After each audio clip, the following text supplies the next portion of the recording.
There is no living in a nanny state, only existing. The nanny state media and other leftist media controlled the minds of the masses. They are fake news factories. For a free thinker, that makes any nanny state an intellectual war zone. When the news about the Russian invasion in Ukraine broke in the Netherlands, for example, racism against Russians immediately became the norm.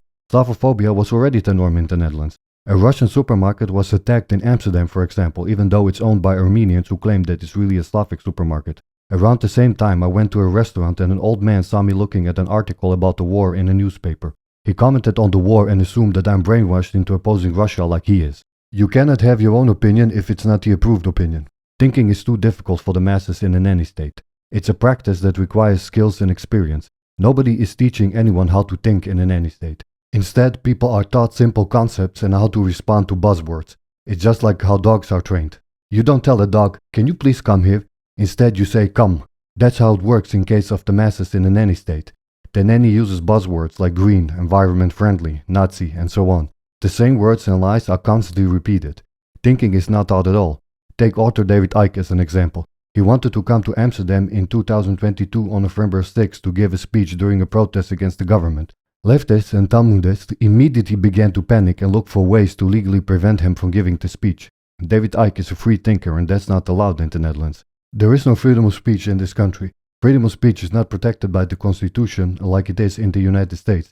Instead, the Netherlands has Article 137 of the Wetboek van Strafrecht which states what you can't say. So there is no alternative media in the Netherlands like there is in the United States. There are only fake news factories and hate organizations that accuse others of being hateful, which are usually run by Talmudists, such as the ADL in the United States and the CIDI in the Netherlands. Leftists announce that they will come to disrupt the protest, which is usually what they do anyways. The CIDI, which stands in Dutch for Israel Information and Documentation Center, called for people to come to make noises to silence David Icke when he will start speaking. The mainstream media focused on his alleged anti-Semitism, so-called conspiracy theories, and his belief in reptilian creatures who he believes control the world. Anti-Semitism is an outdated term that should be replaced with anti-Judaism because Jews aren't the only Semites in the world. Politician Thierry Baudet also mentioned the word reptilian in an interview in October and the response was the same.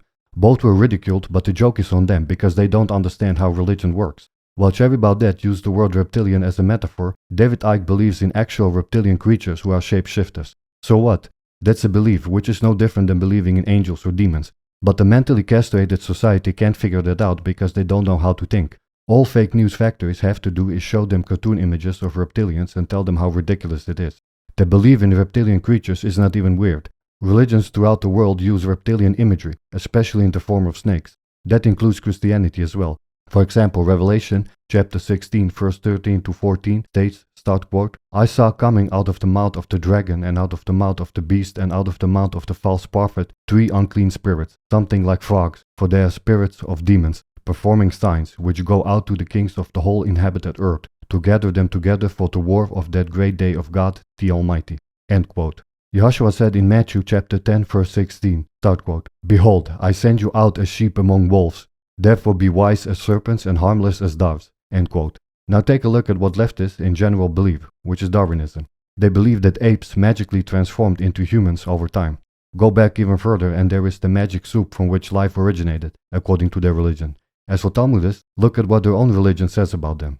Take Isaiah chapter 48 verse 4 as an example. God calls them stubborn. In Numbers chapter 22 verse 6, Yahweh sent poisonous snakes among them. In Amos chapter 5, Yahweh thrashes them and tells them that they will go into captivity. It's a recurring theme in the Old Covenant. While God disses them to no end because they constantly fail to obey Him, they not only pride themselves for being the so-called chosen people as stated in Deuteronomy chapter 14 verse 2, they base their racial supremacy on it. Yet they condemn others for being allegedly racist against them. Leftists operate in a similar fashion. For example, a few months before David Icke wanted to come to the Netherlands, Swiss reggae band Lauwarm were forced to stop a performance in Switzerland after leftists complained that the band members aren't black, so they shouldn't be playing reggae music which originated in Jamaica. In other words, because the band members weren't of the right race according to the leftists, the concert was called off. Leftists call this cancel culture. Indeed, censorship is a core value of leftist culture. As Talmudists and other leftists make fun of David Icke's religion and Christianity, they blame David Icke for allegedly saying hurtful words against Judaism and Jews. Their hypocrisy is legendary, just mind-blowing.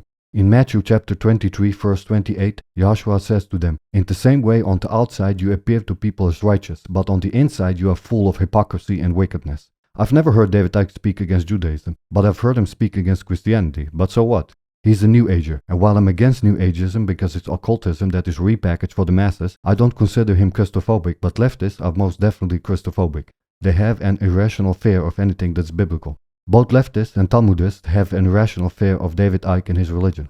Eventually, the Dutch government shamelessly Talibanned him from entering the country.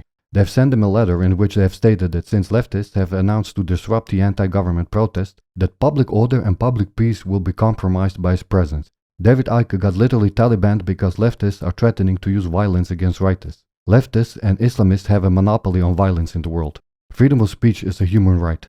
The police and maybe even the military, if necessary, should have been deployed during the protests to clean the streets from the anti-freedom violence of leftists to protect this human right.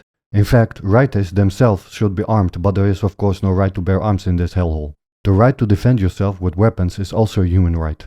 Yahshua's disciples carried swords with them during his ministry, but even the so-called Christians in the Netherlands and other European countries are mentally castrated. In fact, I've just recently discovered that there is a Bible Belt in the Netherlands.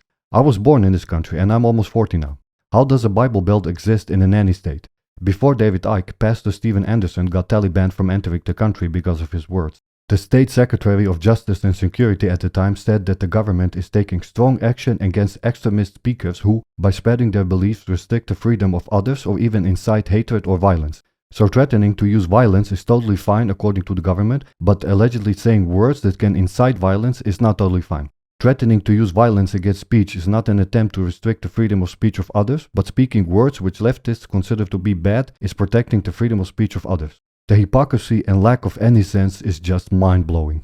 You are not allowed to say anything that leftists deem to be hateful, but they are allowed to hate against freedom of speech and they are even allowed to use violence against it. The mayor of Amsterdam and a homophiliac organization demanded that the pastor be Talibanned and the government did just that.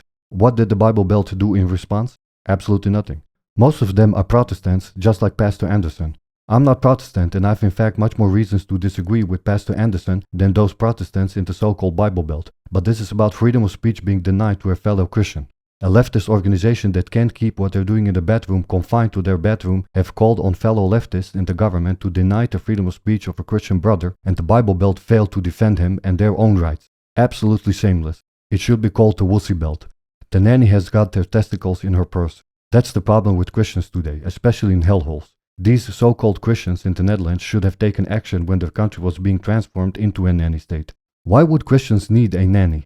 Yahshua has said in Matthew chapter 25 verse 42 to 43, quote, "For I was hungry and you didn't give me food to eat.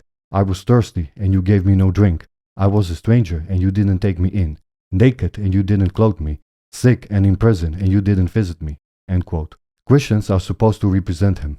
We should take care of ourselves and others who are in need. Christians are supposed to take care of the needy because they choose to do so, not because they have to do so. The needy in power aren't supposed to rob all others in the name of taking care of the needy who aren't in power. Yahshua was denied freedom of speech. His own people went to the government of the occupiers to get him crucified because of his words. Rama, Krishna, Buddha and so on were not denied freedom of speech, but Yahshua was. It's the reason why he was betrayed and crucified.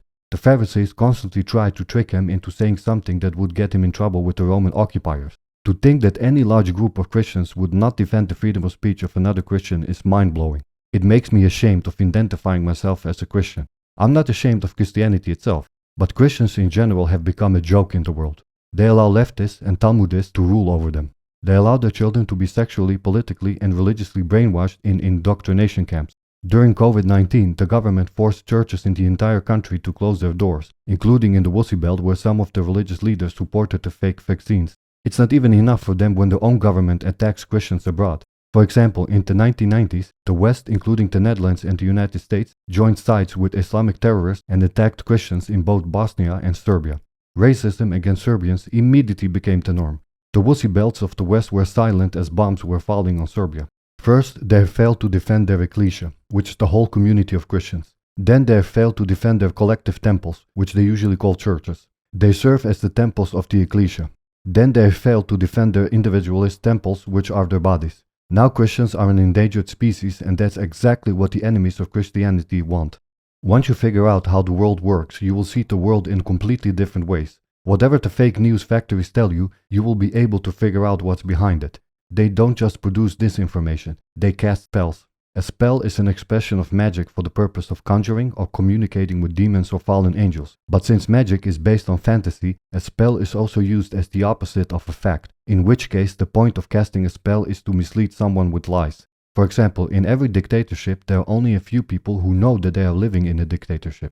The masses don't know that, otherwise they would rebel. So the government in a dictatorship needs to lower the consciousness of the masses and keep it low. They do that with incantations. The Oxford Dictionary of English defines an incantation as a series of words said as a magic spell or charm.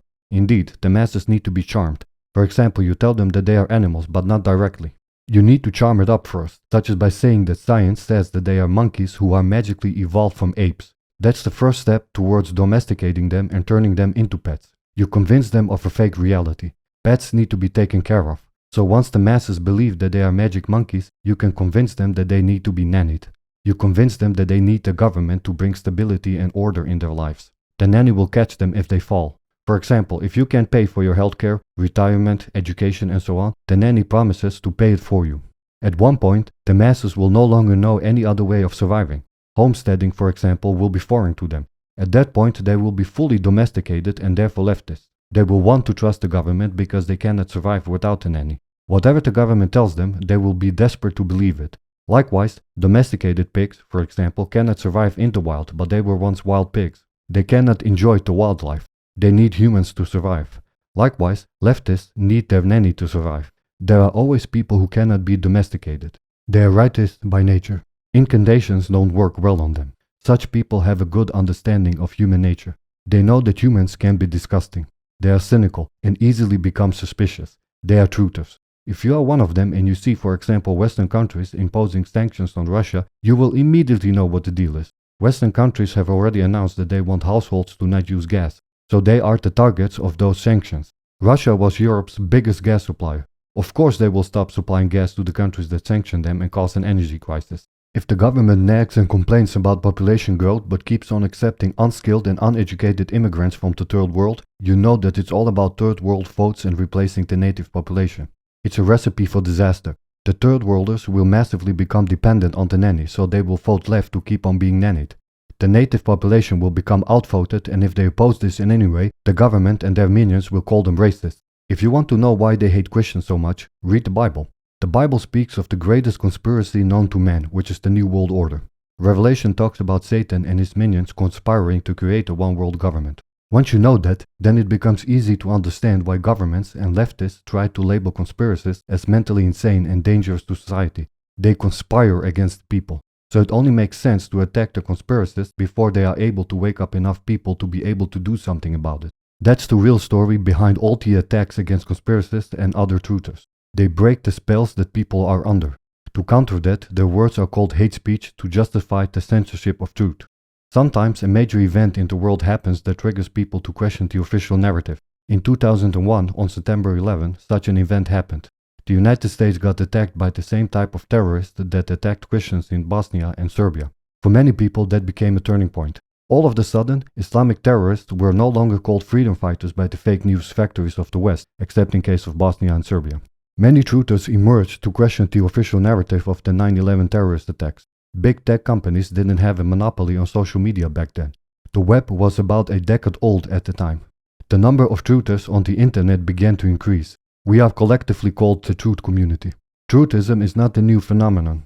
It is the ancient birthplace of philosophy, which is all about thinking and therefore intellectualism.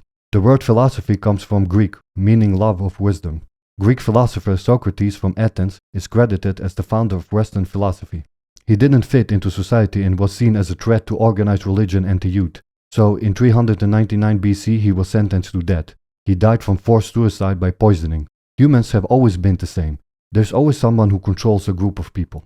It's usually organized religion, the government, or both. They fear competition and intellectualism. Organized religion is usually orthodox. They fear competition and intellectualism. Organized religion is usually orthodox. Minions of the government are usually leftists or other types of collectivists. Neither orthodoxy or collectivism tolerates thinking for oneself. In case of orthodoxy, the clergy does the religious thinking for you. In case of collectivism, you are part of a group and so whoever controls your group does the thinking for the group. That allows a great number of people to be brainwashed, exploited and used for whatever purposes their controllers see fit. So they will naturally hate freedom of speech and label any speech or thinking that they don't endorse as hate speech, blasphemy, heresy and so on. The truth community never had anything like the internet and it's still not enough. Too many people are brainwashed.